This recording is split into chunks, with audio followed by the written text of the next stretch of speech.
कि चोरी करी हार पपियों चाहिए हो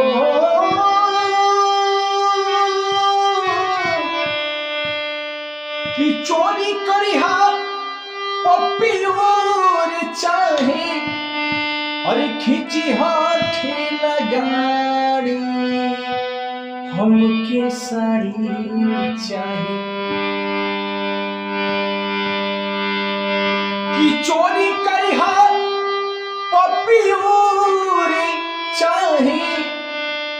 और खींची हाथ लगाड़ी हमके साड़ी चाहिए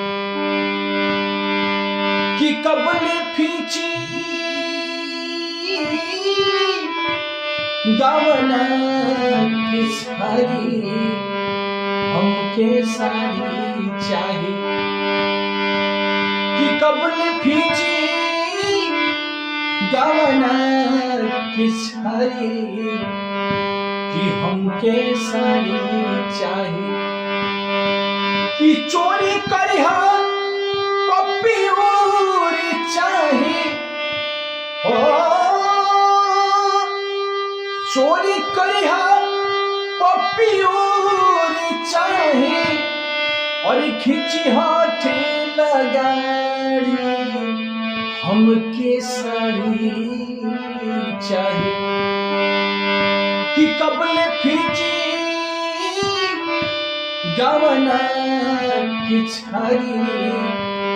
हमके साड़ी चाहिए कबले खींची गावना की छाड़ी हमके साड़ी चाहिए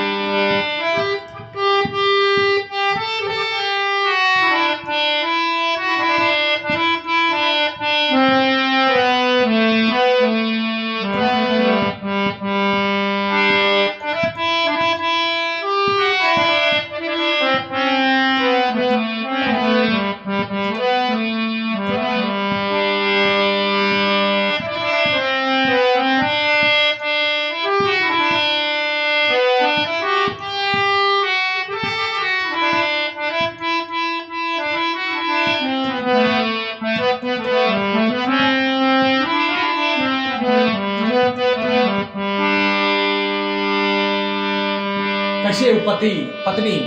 अपना पति से कहते रही भैया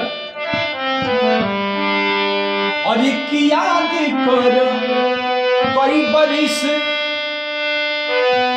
भइल मोरे गवना याद कर कई याद कर कई याद कर कई बरिस भइल मोरे अरे कि नहीं हरे की साया सरी ओढ़ना बिछावना ओढ़ना बिछावना अरे कि याद कर कई बरिस भइल मोरे गावना कि नहीं हरे की साया सरी ओढ़ना बिछावना ओढ़ना बिछावना कि चोरी करिहा पपियों चाहे और खींची हथी लगाड़ी हमके साड़ी चाहिए कि कबल खींची गावना की साड़ी हमके साड़ी चाहिए कि कबले फींची गावना की साड़ी हमके साड़ी चाहिए। नमस्कार प्रणाम भैया आदि हमार गाना सबके अच्छा लगे तो हमारे पेज के चैनल के जरूर सब्सक्राइब कर सबके प्रणाम।